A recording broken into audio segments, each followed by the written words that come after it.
Wisconsin Dells, Door County, these are places that, you'd expect to find an Airbnb. But when it comes to city neighborhoods, what are the rules? Jenna Sachs with who's protected by the law and who's not in tonight's Contact 6 report.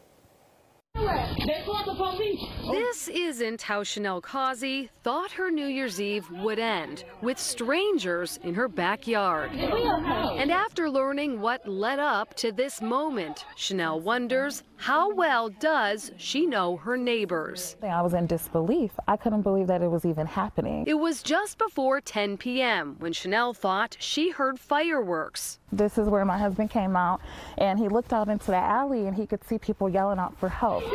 Those people said shots were fired at their Airbnb, so her husband opened the gate. And that's when they kind of rushed in.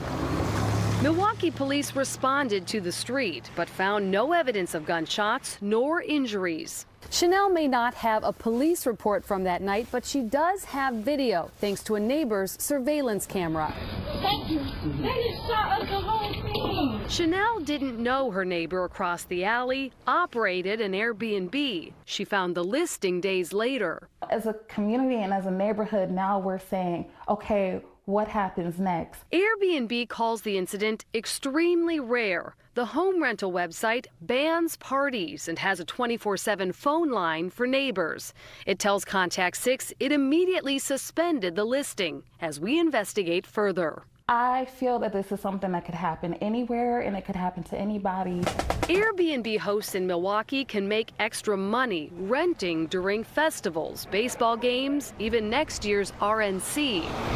And when it comes to regulation, Wisconsin is among the most friendly states to the operators of rental properties. Wisconsin favors the free use of real estate. Attorney Mark Young says under state law, homeowners are free to rent out their houses on a short-term basis for 1 week or longer. So a municipality could say no short-term rentals less than 7 days, or they can allow it. Milwaukee allows it. There's no special use permit required, nor zoning policy restricting it. Hosts just need a state license. I feel like as a neighbor, I have no rights. Neighbors like Chanel can report noise and parking violations to police.